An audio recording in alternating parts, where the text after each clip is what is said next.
네, 오늘 시는 그 절박한 어떤 위기를 만나게 되었을 때 자신이 하나님께 피신했다, 피했다라고 그렇게 고백을 하고 있고, 바로 세상 사람들은 그럴 때 도망해라, 도망쳐라 라고 얘기하고 있지만,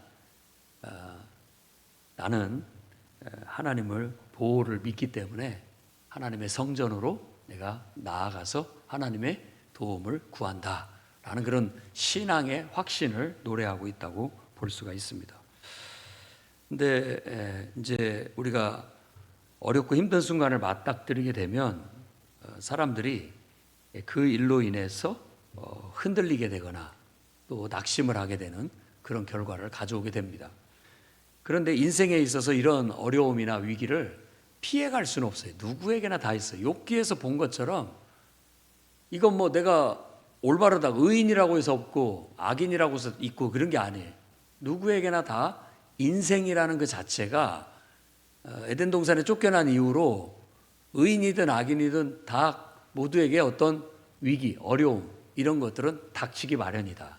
그런데 하나님을 믿는, 하나님을 의지하는 사람들의 태도하고 안 믿는 사람들의 태도는 다르다라는 거예요. 하나님을 믿는 사람은 하나님을 통해서 그것들을 극복해 나아가게 됨으로써 오히려 장애물 같았던 것들이 디딤돌이 돼서 더 성장할 수 있는 기회가 되고, 불가능이 또 가능으로 바뀌는 그런 변화와 기적과 능력을 경험함으로써 우리의 신앙이 더 돈독해지고 튼튼해지고 하나님께 영광을 돌리게 된다라는 겁니다. 그런 노래가 이 지금 시편 11편의 노래라고 할 수 있겠어요. 그래서 이런 노래가 한 두어 번 더 이어집니다. 도움을 구하는 기도. 그러니까 우리 삶은 기도로 사는 거예요. 기도로. 어려움 앞에 항상 맞닥뜨리게 되고 그 맞닥뜨렸을 때마다 우리는 기도로 그걸 극복해 나간다라는 거예요. 그래서 오늘 우리도 동일한 어려움과 위기를 만나게 됐을 때 우리는 어떻게 해야 되는가라는 그런 질문과 함께 다음과 같은 세 가지를 말씀드리고자 합니다. 첫 번째는 그런 어려움과 위기가 닥쳐왔을 때 무조건 도망치지는 마라라는 거예요. 그냥 도망치지는 마라. 1절 말씀에 보면 내가 여호와께 피하였다라고 그렇게 말하고 있고, 그런데 누군가가 내 영혼에게 새같이 내 산으로 도망하라 라고 말하는 거예요. 이게 어찌된 일인가 라고 의문을 제시했다는 거예요. 그 말은 나는 도망치지 않겠다라는 그런 마음이 그 속에 담겨져 있는 겁니다. 그러니까 지금 내 영혼에게라고 한다면 내 영혼은 내 내면의 나를 말하는 거거든요. 우리의 영혼, 그러면 나의 속사람, 내면을 말하는 거예요. 나의 속사람, 내면의 나. 내면의 나에게 누군가가 야, 이럴 때는 그냥 도망쳐, 피해, 이렇게 말한다라는 거예요. 이게 아마 내면의 소리일 수도 있고 진짜 사람들이 전부 그렇게 나한테 말하고 있는 것 같이 느껴질 수도 있는 거예요. 야, 그런 상황이면 빨리 피해, 도망쳐, 이런 마음이 들죠. 그러니까 대부분의 사람들이 어떤 어려움과 위기 앞에서 일단은 움츠러들고 피할 생각부터 먼저 한다는 그런 심리가 여기에 잘 나타나 있다라는 거예요. 그런데 그것을 자성을 하면서 왜 내가 이렇게 무조건 피하려고만 하지? 이 말이 이렇게 내 영혼아 새처럼 산으로 도망쳐라 라고 하는 게 도대체 어찌된 일이냐? 왜 자꾸 도망칠 생각만 하느냐? 왜 자꾸 피하려고만 하느냐? 라는 그런 자성이에요. 자기에게 들리는. 조금 불편하면 피하려고 생각하고 도망치려고 생각하고, 조금 힘들면 피하려고 생각하고 도망치려고 생각하는 게 우리네 본성 같은 거예요. 그럴 때 우리는 하나님을 의지해서 내가 무조건 피할 일이 아니지 라고 한 번 더 생각하라는 거예요. 그러면 하나님은 우리한테 뭐라고 말씀하시냐? 내 영혼아, 위기와 어려움 앞에 무조건 도망치지 말아라 라고 하나님 말씀을 주시는 거예요. 오늘 그 음성이 여러분 마음속에 들릴 수 있기를 바랍니다. 무조건 못한다, 하기 싫다, 힘들다, 피하고 싶다, 도망치고 싶다 라고만 말하지 마라 라는 거예요. 잠언서 28장 1절 말씀 보면 악인은 쫓아오는 자가 없어서 도망쳐요. 그게 악한 사람들. 여기서 말하는 악한 사람을 못된 놈, 아주 그냥 흉악한 놈이라고만 생각하지 마시고 하나님을 안 믿는 사람이라고 생각하십시오. 하나님을 안 믿는 사람들은 그냥 어떤 어려움이 오기도 전에 도망칠 생각부터 하는 거예요. 피할 생각부터 하는 거예요. 그러나 의인, 여기서 말하는 의인은 하나님을 잘 믿는 믿음 좋은 사람이라고 생각하시기 바랍니다. 그는 사자처럼 담대하다. 무섭지 않아요. 무서워하지 않는 거예요. 올 테면 와라, 이런 말이죠. 이런 마음. 우리에게 하나님이 오늘 지금 요구하시는 마음도 어쩌면 그런 담대한 마음이 아닐까 생각이 듭니다. 그게 믿음이니까요. 믿음은 담대함입니다. 그래서 계시록 끝에는 두려워하는 자는 천국 못 간다고까지 얘기를 하고 있어요. 믿음이 없다라는 다른 표현이라고 볼 수 있습니다. 민수기 14장에도 가나안 정탐을 갔다 왔던 정탐꾼들의 이야기가 나오는데 여호수아 갈렙도 너희들 왜 여호와를 거역하려고 하느냐, 여호와를 거역하지 마라, 그 땅 백성을 두려워하지 마라, 그들은 우리의 먹이라, 우리 말로 한다면 그들은 우리 밥이다, 이 말이에요.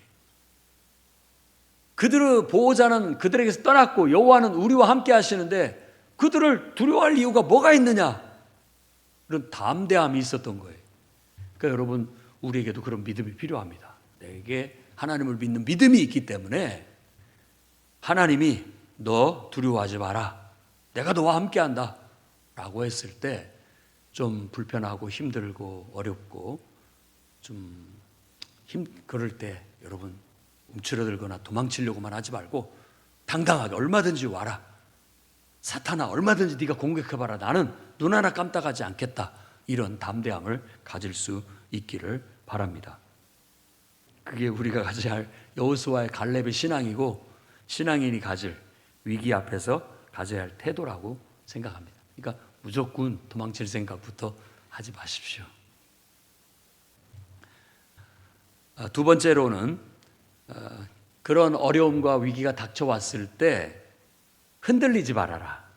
흔들린다라는 것은요, 내가 하던 일을 계속 해야 되는데 갑자기 흔들리면 집중을 못하고 못하는 걸 말하는 거예요.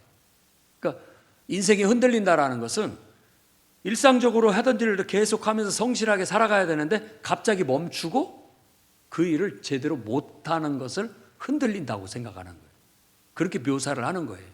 혹시 여러분들도 인생이 흔들린 경험이 있으시죠?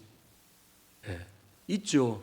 그냥 어떤 일이 닥치니까 만사가 귀찮고 하기 싫고 안 해버리고 싶고 만나야 할 사람도 피하게 되고 가야 할 곳도 안 가게 되고 뭐 이런 일들이 생겨요. 그러니까 정작 해야 될 일을 못하게 되는 그런 위축된 모습을 보이는데 그게 바로 흔들리는 거예요. 운동선수들도 뭔가 좀 실수하거나 좀 낙심되거나 이러면은 흔들려요. 그리고 제 실력 발휘를 못하는 거예요. 그게 흔들리는 거죠.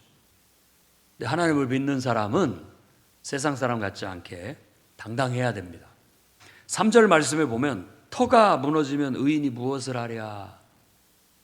이 말은 너무 악이 난무하고 설치고 있는데 의인이 마땅히 설 자리가 없다, 이런 은유적인 표현입니다. 그러니까 터가 무너지면 의인이 무엇을 하라, 이건 조롱 섞인 말이에요. 야, 이 마당에 네가 뭘 할 수 있어 라고 하는 우리 마음속에 있는 사탄의 소리이기도 하고 세상 사람들이 우리를 조롱하듯 하는 말이에요.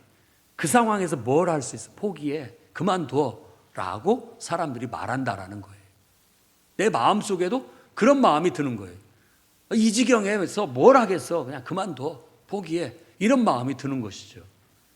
그럴 때 우리가 오히려 그런 절망감 속에서 우리는 당당하게 일어서야 된다라는 것을 암시적으로 말해주고 있는 거예요.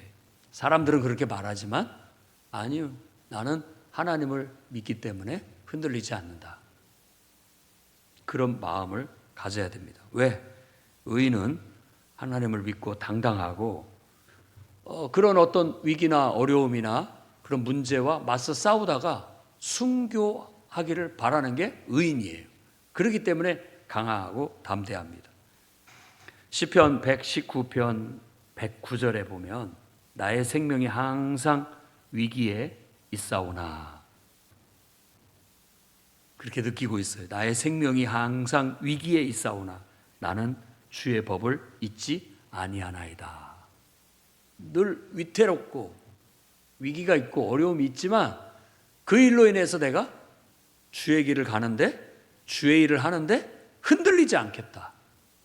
이런 마음인 거죠. 그게 오늘날 우리에게 필요한 꿋꿋한 신앙의 태도라고 볼 수 있겠습니다. 여호수아 1장 9절은 아주 유명한 말씀이죠.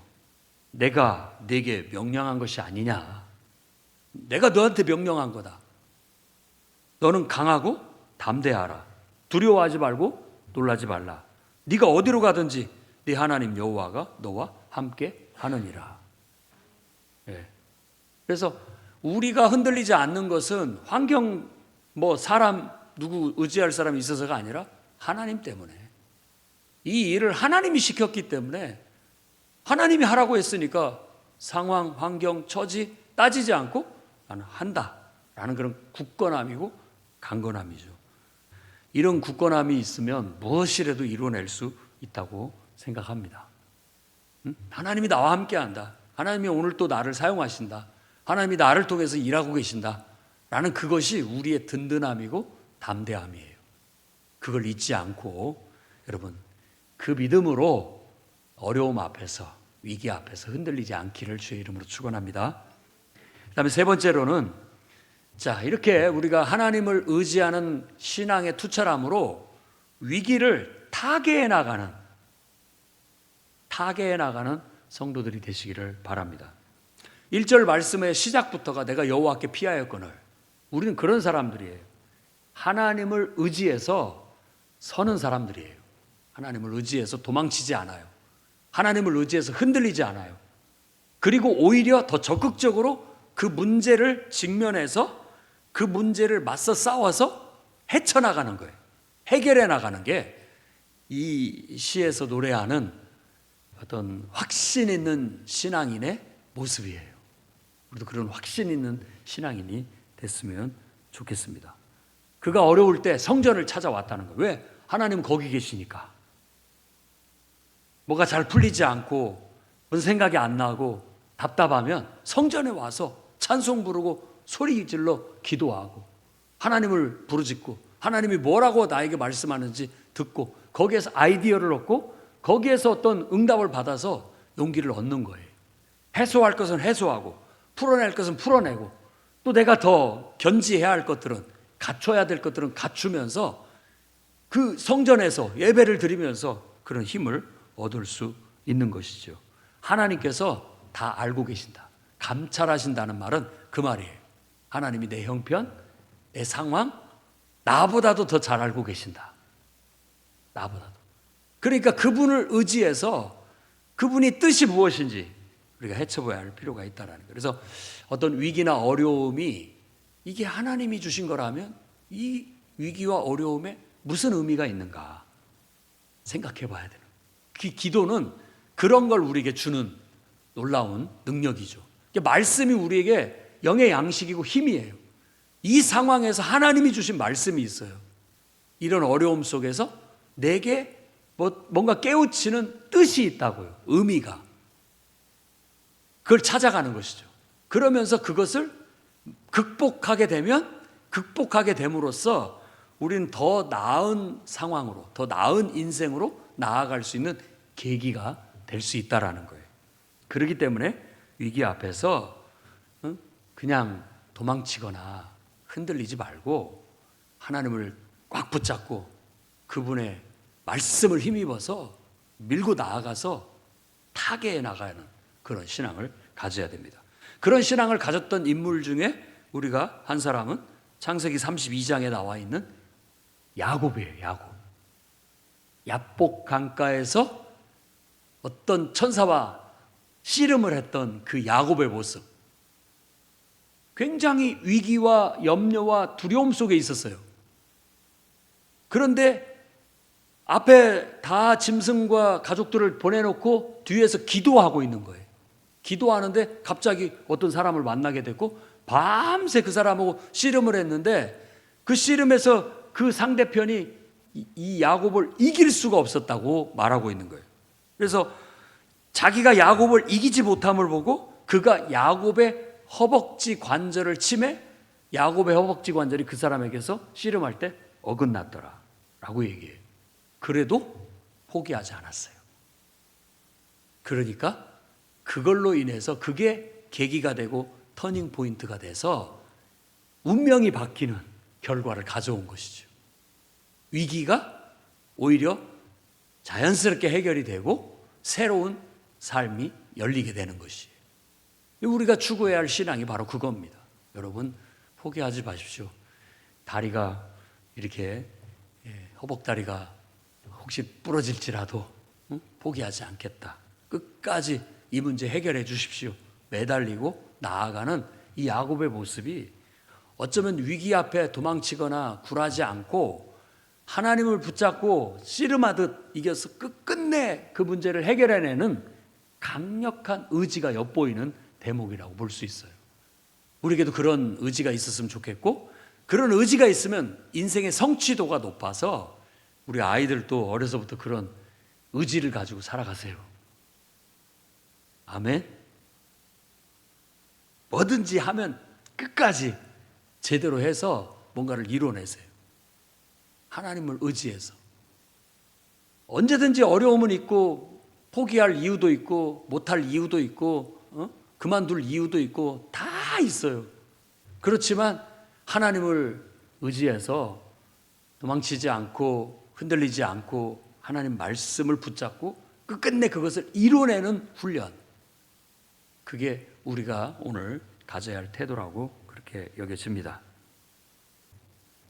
잠언서 18장 14절에는 사람의 심령은 그의 병을 이기려니와 능히 이기려니와 심령이 상하면 그것을 누가 일으키겠느냐.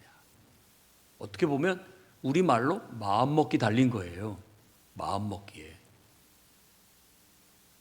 내가 이겨내려고 하면 이겨내요. 그런데 포기하면 누구도 못 도와줘요.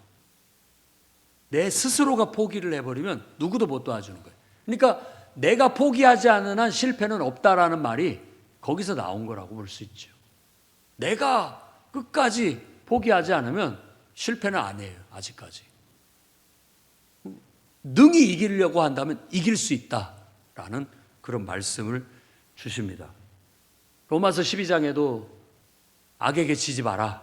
선으로 악을 이겨라. 지지 마십시오. 이런 지금 불리한 상황이나 안 좋은 상황에 지지 마세요.